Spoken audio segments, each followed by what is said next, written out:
रहना चाहिए। तो जी शुरू किया जाए ब्लॉग के मोहम्मद साहब। हाँ जी।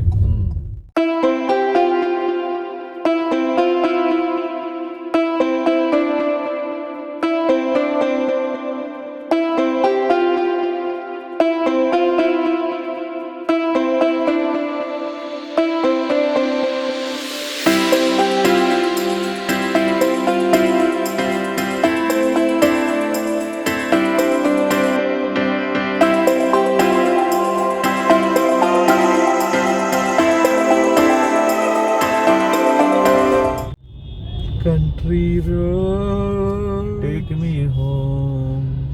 to the Zams. कभी कभार बेसुरा गाना भी अच्छा रहता है और कभी कभार गाने में भसड़ मचाना और अच्छा रहता है। पता नहीं कितने लोगों ने ट्राई किया होगा। So welcome to this blog, welcome to everyone, welcome to all. जैसा आप देख ही रहे हैं मेरे मुंह में मास्क लगा हुआ है। जाहिर सी बात है कोरोना के केसेस बढ़ रहे हैं दिल्ली एनसीआर में। ठंड के साथ साथ जैसे ठंड बढ़ रही है, ठंड भी काफ़ी हो गई, सुबह 6 साढ़े 6 तक जा रहा है टेम्परेचर। कोरोना भी बढ़ रहा है। तो before we start this blog message यही है कि स्टे सेफ, मास्क पहनिए, हैंड सैनिटाइज करते रहिए, खुद को भी साफ रखें, सेफ रखें, परिवार को भी सेफ रखिए।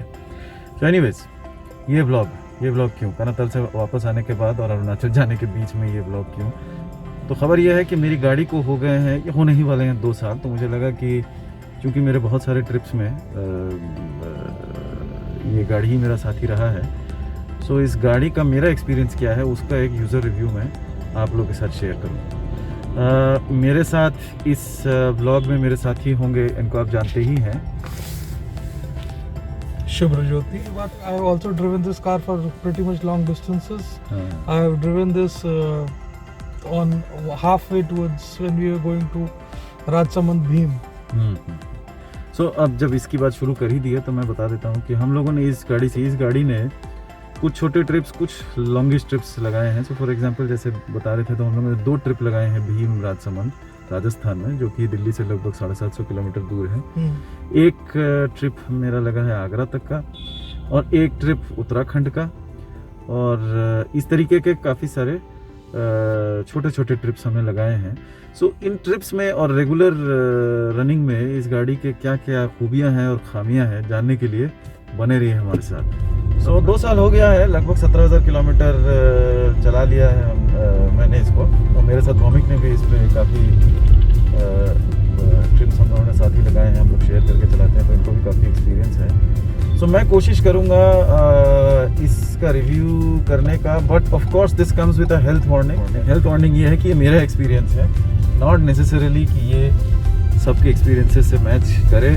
हर गाड़ी अपने बाकी गाड़ियों से, despite all efforts at standardisation and SOPs, हर गाड़ी अपने दूसरी गाड़ी से थोड़ा अलग तो एक्सपीरियंस देती ही है। हर मालिक, हर गाड़ी ओनर का अपना एक्सपीरियंस, डिस्टिंक्ट एक्सपीरियंस रहता ही है।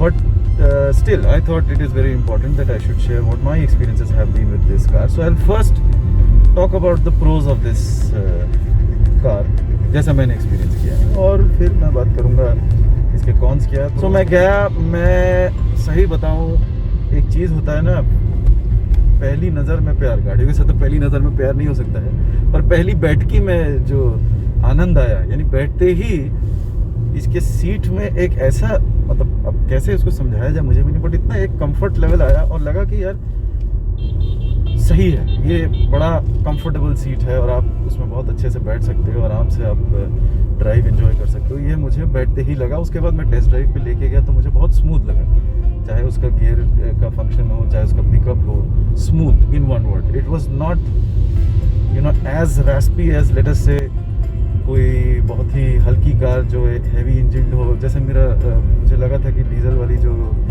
गेट्स थी वो बड़ी तगड़ी पिकअप थी। उतना तगड़ा पिकअप नहीं था, लेकिन स्मूथ पिकअप था, ठीक ठाक अच्छा पिकअप था। दूसरा जो मुझे बाद में भी एहसास हुआ चलाते हुए कि इस गाड़ी का बैलेंस, गाड़ी चलाते हुए रोड को पकड़ के चलती है, तो आपको लगता है कि हाँ गाड़ी रोड पकड़ के चल रही है, क्योंकि मुझे लगता है गाड़ी हैवी भी है तो इसलिए थोड़ा बैठ के चलती है, जो कि मुझे रीड्स वीड्स में जाहिर सी बात है सेगमेंट का भी फ़र्क है। बट रिड्स और मारुति की जो बाकी गाड़ियाँ उसमें वो वाला फील नहीं आया, मुझे बहुत हल्की लग रही थी। इसको चलाते ही लगा कि हाँ, थोड़ा गाड़ी पकड़ के चलती है।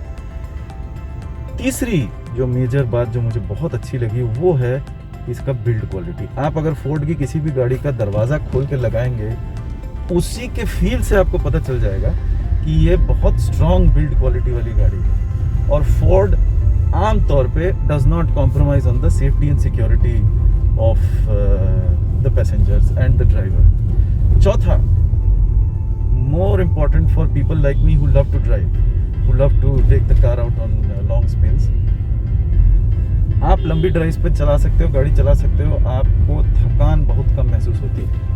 ये भौमिक इसको सेकंड करेंगे, क्योंकि मैं जब वापस आ रहा था भीम से तो मैंने ही पूरा लगभग 60-70% ऑफ द रास्ता मैंने ही चला दिया नॉन स्टॉप। सो ये गाड़ी चलाने में those were avid drivers who love to drive a car, they love it. They love the smooth transition of the smooth pickup of the engine. They love the seating position. It's a very comfortable seating position. Plus इसमें options तो हैं ही, आप seat adjust कर सकते हैं। But Ford EcoSport has been a game changer. जब ये गाड़ी लॉन्च हुई थी करीबन 2012-13 के आसपास, there was a lot of traction which was coming कि ऐसी गाड़ी लॉन्च हो रही है। It was the first of its segment. It was totally a game changer. और मुझे बहुत पर्सनली बहुत ज़्यादा पसंद थी Ford EcoSport। मुझे लग रहा था कि this is something, it was very aspirational as a product and it was totally a game changer in terms of the on-road dynamics, the engines which it was offered, and how this actually came about. तो शिवाजी के पहले हमारे एक और मित्र अभिषेक, उन्होंने ये ली थी diesel में, 1.5 डीजल में, and that time 1.5 petrol 4 cylinder वाला आता था, ड्रैगन सीरीज का इंजन शुरू नहीं हुआ था, and that was an excellent drive. वो गाड़ी चला के पता ही नहीं चलती थी, but how being a diesel you could understand the जब आप गियर चेंज कर रहे हो, पिकअप ले रहे हो, you could feel that. Then जब शिवाजी ने ये गाड़ी ली 2018 में, तो पहले तो हमने थोड़ा ही सिटी के अंदर चलाया हुआ, and you could feel the difference.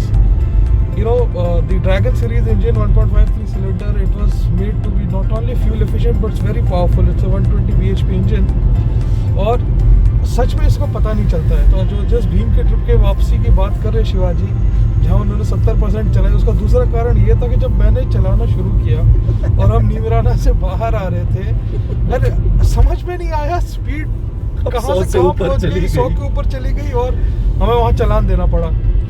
हाँ, लेकिन एक बात है, बिना बहस किए पुलिस साहब को हमने, इंस्पेक्टर सदारोगा साहब को हमने चालान का पेमेंट किया। चालान का पेमेंट कर दिया। पूरे 109 किलोमीटर पे चला रहे थे गाड़ी। हाँ, क्योंकि हम 109 पे चला रहे थे। ऑनेस्टली वो गाड़ी को मैंने 5th गियर पे ही डाला था हल्का सा, तो पता भी नहीं चला। But the best part about this engine, let's focus on this car, is that ये जो गाड़ी है आपका एक, it's not turbo charge, it's naturally aspirated. तो आपका एक लीनियर, जैसे शिवाजी कह रहे थे, गेट्स टर्बो पेट्रोल्स में जो बूस्ट आता है वो तो नहीं आता है, बट लीनियर और स्मूथ इतनी गाड़ी है, इतना ड्राइविंग प्लेजर है। इसकी इलेक्ट्रॉनिक पावर स्टीयरिंग भी gives you hydraulic power steering का फील देती है, which is very important when you want to drive long distances. Plus एक आराम से जब आप चलाते हो इसको, you really enjoy that feeling. The seats are cushiony and yes, it's just a driver's car, if I can say that. एक जो चीज़ जो मैंने आपसे नहीं बताया, जो मुझे एक और चीज़ जिसको देखकर बड़ा, मुझे इस गाड़ी से मुझे बड़ा लगाव हुए थे पहले ही नज़र में, वो ये था कि एज अ पर्सन मुझे थोड़ा बैलेंस पसंद है जब भी मैं गाड़ी के अंदर बैठता हूँ। तो यानी बैलेंस इन द सेंस बहुत ज़्यादा गिज़मो नहीं हो, बहुत ज़्यादा बेसिक भी नहीं, कहीं पे बैलेंस मेंटेन करें। इस गाड़ी का इंटीरियर जैसे ही मैं बैठा, मुझे लगा कि एक एसी और ये सब देखते हुए, और ये जो इसका म्यूज़िक सिस्टम का जो डिस्प्ले बोर्ड है, जो अलग से पोर्ट कॉन्सेप्ट से जो डिस्प्ले लगाया है फ्लोटिंग बोर्ड वाला, ये बहुत ओवर ना होते हुए, बहुत ज़्यादा इसको क्या कहते हैं, ब्लिंगी नहीं होते हुए भी एक बड़ा प्रीमियम लुक देता है, जिसका जो मेरे लिए बड़ा, मेरे अपने पर्सनैलिटी से भी बहुत ज़्यादा मैच करता है। मैं बहुत ज़्यादा over, I am not calling out anybody who wears gold, but I am just talking about myself. मेरे साथ, मेरे पर्सनैलिटी के साथ ये बड़ा मैच किया कि हाँ बहुत ज़्यादा ओवर भी नहीं है, लेकिन एट द सेम टाइम एक प्रीमियम और यूटिलिटीज़ जो हैं वो आपको सब कुछ मिल जाती हैं। सो ये एक और कारण था मेरा इस गाड़ी को खरीदने के लिए। भौमिक जी, आप इस गाड़ी में जो म्यूजिक सिस्टम है, तो I mean, although it does not have Android Auto or Apple CarPlay, but it's a very good music system, unexpectedly good. And the speakers which is provided by Ford, and they're proprietary speakers, मतलब कोई brand नहीं है उनमें, वो बताते नहीं है किस ब्रांड का है, but they're very very good. जब आप म्यूजिक सुनना चाहे, heavy music, soft music, you can adjust that equalizer and you can listen to good songs over Bluetooth. Yes, and the AC इसमें जो यूनिट है, I mean, जब चलती है तो it's chills to the bone. It does not take time. Delhi जैसी जगह पे you need something like this, because जब 45 डिग्री टेम्परेचर बाहर होता है, अंदर आपको गाड़ी में बैठते जो ग्रीन हाउस इफेक्ट फील होता है, you wanted to get to 22 or 23 or 24 at the earliest, which this AC very successfully does. So yes, that's the best part, and very enjoyable. And in terms of basic safety as well as features, so this is pretty good. जी, तो जैसा भौमिक ने कहा, music system आवाज़ बहुत crisp है लेकिन shrill नहीं है। मुझे ये कंप्लेंट काफ़ी सारे गाड़ियों में उनके म्यूजिक सिस्टम में रहता है कि आवाज़ कई बार बहुत ज़्यादा श्रिल हो जाता है, इवन विदाउट छेड़ोफाइंग विद इक्वलाइजर। सो इसका वैसा आवाज़ नहीं है, बहुत स्मूथ आवाज़ है, सुनने में बहुत अच्छा है, it's very easy on the years. Anyways, I am not kind